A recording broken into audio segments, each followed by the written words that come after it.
नमस्कार दोस्तों, मैं अंकुर उपाध्याय स्वागत करता हूं आप सभी का आपके अपने YouTube channel share market analysis में। दोस्तों, मैं आप सभी के साथ एक चीज शेयर करना चाहता हूं। कल मैंने दो वीडियोस बनाई थी, एक how to check fundamentals of stocks, जिसमें मैंने प्राइस टू अर्निंग और अर्निंग पर शेयर का एक कंपनी में कितना महत्व होता है, और इन दो चीज की मदद से केवल आप ये समझ सकते हो ये शेयर कितना ऊपर जा सकता है, कितना नीचे जा सकता है, इस स्टॉक की एक्चुअल वैल्यू क्या हो सकती है, और ये महंगा है या सस्ता है। देखिए, स्टॉक मार्केट में अगर इतनी आसानी से शेयर का पता चल जाता तो शायद सब पैसा बना लेते, लेकिन ये कुछ पैरामीटर्स में से कुछ पैरामीटर है, बहुत से पैरामीटर्स में से कुछ पैरामीटर्स थे, लेकिन फिर भी हम इनके द्वारा बहुत कुछ जान सकते हैं। मैंने शेयर किया। उसके बाद नेक्स्ट वीडियो मैंने 5 स्टॉक्स इन्हीं दो चीजों के माध्यम से आपके साथ शेयर करे थे, जहां मैंने आपके साथ प्राइस टारगेट तक शेयर करे कि भैया इतना लेवल निकल के आ सकता है, और आपसे रिक्वेस्ट करी कि आप लोग भी 2-3 शेयर्स को इस तरीके से करके देखो, आप कॉन्फिडेंस बिल्ड करोगे अपने अंदर। और मेरे को बहुत अच्छा लगा जब मैंने कुछ कमेंट पढ़े, स्पेशली एक कमेंट जिन्होंने बीएससी को लेकर कमेंट करा। मैंने उन्हें रिप्लाई भी दिया प्रॉपरली, बट मैंने सोचा जब उनके दिमाग में ये सवाल आ सकता है तो डेफिनेटली बहुत से लोगों के आया होगा। तो कुछ मिस्टेक मेरी तरफ से हुई। मेरी तरफ से क्या हुआ कि मैंने आपको सिर्फ और सिर्फ ये सिखाया कि आप कैसे लेवल निकाल सकते हैं, आपको ये नहीं बताया कि महंगा और सस्ता किस तरीके से पता करना है। तो अब मैं उस आधी ज्ञान को पूरा करना चाहता हूं। तो देखिए, बीएससी का उन्होंने एग्जांपल दिया। एक्चुअली में उनकी भी प्रॉब्लम गलती नहीं है। स्क्रीनर की ऐप पे जो बीएससी का पी है वो 84 का शो हो रहा है, वहीं आप बीएससी का पी दूसरे किसी एप्लीकेशन पे देखोगे तो 48 के समथिंग निकल के आएगा। और बीएससी का अर्निंग पर शेयर अगर आप देखोगे ना स्क्रीनर पे, तो वो आपको दिखेगा अर्निंग पर शेयर आपका पूरा साल का देखना होता है 50 का। तो अभी करंट भाव जो भी है, पहले मैं इसको इंटू करता हूं, 48 इंटू 52 2496 रुपए का निकल के आता है। और बीएससी का भाव कितना है? भाव भी आपके लिए 2171 का बंद हुआ है। तो इसको अगर मैं 52 से डिवाइड करता हूं, 2172 डिवाइडेड बाय 52, यानी कि 41.7 के पी पे ये स्टॉक ट्रेड कर रहा है, आप ये कह सकते हैं। अब देखिए, मैं आपको, अगर आप जानना चाहते हैं पीई और अर्निंग पर शेयर कैसे काम करता है, तो वीडियो स्टार्ट हो जाएगी। आप मेरी कल वाली वीडियो जाके देखो। कल मैंने केवल 5 वीडियो बनाई थी, जिनमें से एक वीडियो ये थी, पीई रेशो 5 स्टॉक्स करके वीडियो बनाई है मैंने। आप चेक करोगे आपको क्लियरली समझ में आएगा। अब बीएससी जैसे स्टॉक्स में कंफ्यूज ना हो।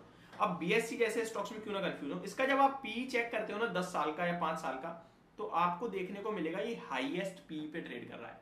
तो आपके लिए रिस्क हाईएस्ट लेवल की है, ठीक है जी। अब यहां से ये स्टॉक अगर वैल्यूएशन टूटे तो ये टूट ही सकता है, केवल ऊपर नहीं जाएगा। ऊपर कब जाएगा? और महंगा होगा। तो अब वो कितना महंगा होगा वो आपको या मुझे नहीं पता। अभी ये 42 के पी पे है, ये हो सकता है भैया 50 पे आ जाए, 60 पे आ जाए, 70 पे आ जाए। वो तो वैल्यूएशन है, कितने स्ट्रेच कर दो। कंपनियां 300 के पी तक चली जाती हैं अपने बुल रन में।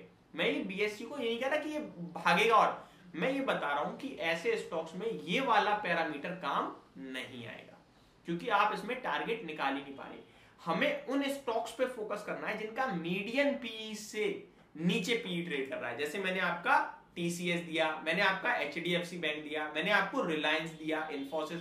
इनका मीडियन यानी बीच का जो पीई रेशो है ना, उससे भी सस्ते पीई पे अभी ट्रेड कर रहे हैं। तो मीडियन पे आएंगे तो शेयर का प्राइस अपने आप बढ़ गया, और अगर और हाईएस्ट पी पे गया तो फिर वो मल्टीबैगर रूप में बनेगा, डबल हो जाएगा। अब इस बीच में एक चीज और जो चेक करते हैं वो अर्निंग पर शेयर है। अर्निंग पर शेयर अगर कम हो रहा है तो पी गिरना ही गिरना है, फिर तो वो काम ही नहीं करेगा मैटर, क्योंकि आपकी कमाई घट रही है तो वैल्यूएशन तो घटेंगी। लेकिन आपका अर्निंग पर शेयर कंटिन्यू बढ़ रहा है और पी घट रहा है, तो मेरे लिए लेने का मौका है। तो ये 2-3 चीजें आपको चेक करनी है।